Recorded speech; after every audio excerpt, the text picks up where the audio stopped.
Hi everyone, you're watching The Film Whisperers on Bent TV, a show where two movie nerds talk all things film through a contemporary lens. I'm Matthew. And I'm Julia. Well, Julia, our new and already fan favourite, I'm sure, special co-host for the night.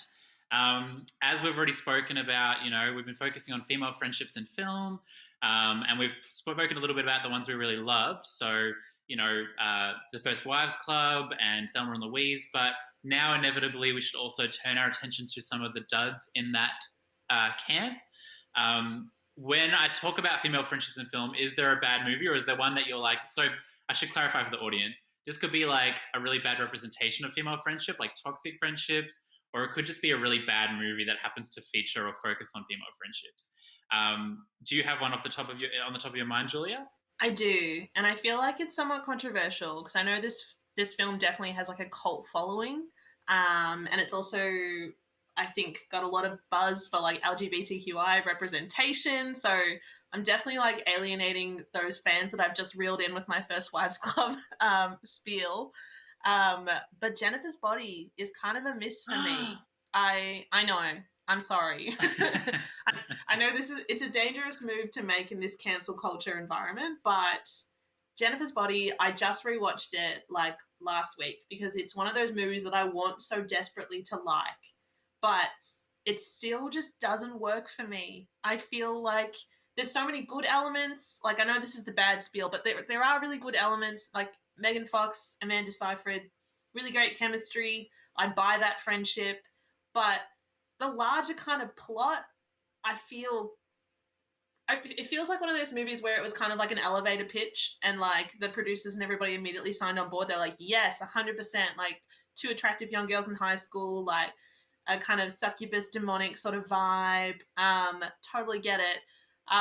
It even has the kind of like the teen movie of like that sort of always that sort of message in the background of like punishing the people who have sex. Like there's so many like classic elements to it, but I feel like when it was Diablo Cody who was writing it. Yeah. Yeah. I feel like when she was writing it, she was way too self-aware of the movie she was trying to make. It feels like one of those movies that just is trying too hard. Like it's like one of those movies where like when the lead actress kind of like delivers that quippy line or something, like the camera just stays on her for just like that beat too long where you're sitting with it and you're too self-aware of what they're trying to do. It's one of those movies where I feel like you see the construction, you see what they're trying to achieve, you see the boxes they're trying to tick.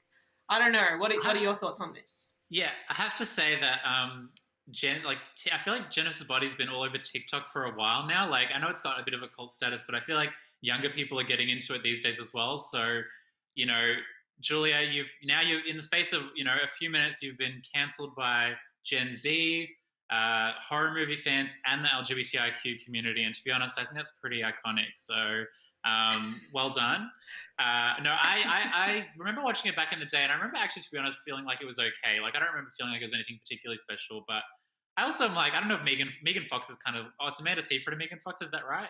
I'm like, Megan Fox, like, I don't think is a particularly amazing actress, and Amanda Seyfried's okay, but is that one of the reasons you also think maybe it's also like the acting's maybe not that great? I definitely don't think the acting is great, but I feel like Megan Fox gets a pretty raw deal. Like, I feel like she's actually, I think, well cast for that role. I don't think it's an issue of casting. I really think it's an issue of story and kind of it's one of those movies, again, like I don't want to repeat myself, and I don't want to continue to alienate those TikTokers out there, but it is one of those movies I feel where they haven't really thought through the whole plot. Like they like the idea of having this sexual tension between these two female friends.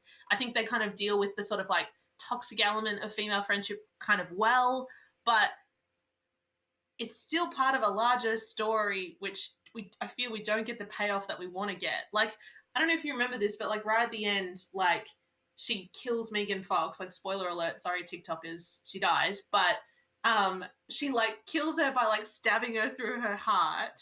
I know this because I just rewatched it. And Megan Fox like looks up at Amanda Seyfried and goes, "In my tit?"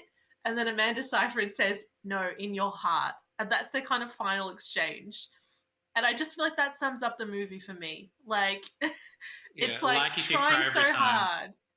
Yeah, it's trying to be like kind of quippy. It's trying to have the vibe of Juno in a horror movie sense, but it just doesn't quite hit the mark for me.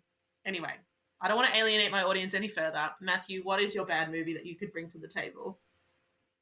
Yeah, I'm so excited to see the cancellation of Julia on TikTok. It's going to be very exciting. It's what we need. We need controversy on this show. So spread this around, everyone, all our loyal followers out there. My choice for the bad movie would be, understandably, Sex in the City 2, so the sequel. And some of our loyal followers might know that we have spoken about Sex in the City 2 in a negative way on this show before, but I'm of the firm belief that if a movie is that bad, then just kind of giving it a bit of a kick once is not enough. I feel like it needs to actually be dragged through the mud. And so, hence, I'm going to talk about it now. Julia, I'm assuming you've seen the sequel. I mean, actually, if you haven't, then well done. But I'm assuming that you've seen it. It's just a really bad movie on all fronts. And to be honest, I actually am a fan of the show. Like, I really liked the show Sex and the City. And even though some of the conversations that they had as friends were quite unrealistic, I still kind of bought into it and I thought it was really good. But in the movie, and in particular the sequel, everything about the way they interact with each other, whoever wrote the script, sorry, but it was just, yeah, in terms of trying to show us that these are like four really close female friends who care about each other and want to lift each other up, this did not do that. Like, the plot was really wild. It was like, Miranda, I think, was the one that was supposed to be like the culturally sensitive one that kind of like, when they go to Abu Dhabi on a trip, which is the kind of main premise of the movie, is the one that's teaching them all about the customs and stuff to make sure that they're all in the know. And none of them follow it. But, as the movie progresses, Miranda then just kind of throws that all out the window and starts like speaking gibberish. And like, it's an absolute dumpster fire. It's a hot mess. And would be something that I would advise people to not look to as a good example of like the power of female friendship. I still remember that scene with, I think, Samantha, where she like all the condoms fall out of her bag and she's like screaming at these women like, I have sex, yes, I have sex. And I'm just like, oh God, it's like the trigger warning that needs to play at the start of that movie is just cringe because it is so uncomfortable to watch. And sorry, I've said too much. Julia, what do you think? Yeah, I have to agree with you on this one. I'm also a big fan of like a guilty pleasure like night of viewing Sex and the City. Like, I'm all about watching a few episodes. Definitely some parts of it that have not aged well, as you know. But I was like still on board for the first movie, the Sex and the City first movie. I was like, yep, it's still got the magic, it's still got the fashion, and like, four women going on holiday. Like, I think they went to Mexico on like Carrie's like honeymoon in that one. There was still some problematic like low-key white privilege racism there, but I was still on board.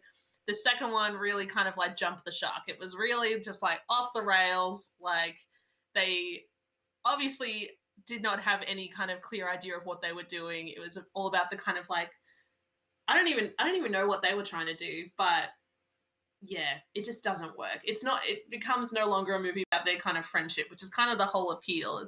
It just becomes a movie about white privilege. In saying all of this, I must admit, this is an open, comfortable space. Like, it's just you and I here.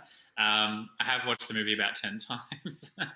Not because I think, you nailed it. It's very much a guilty pleasure movie. I think I can accept that it's a really bad movie, but also still watch it like through my fingers just because it's so like, yeah, it's such a guilty pleasure to watch. But yeah, thank you, as always, everyone, for tuning in. And thanks, Julia, for chatting with me. You've been watching The Film Whisperers on Ben TV, and we'll see you next time.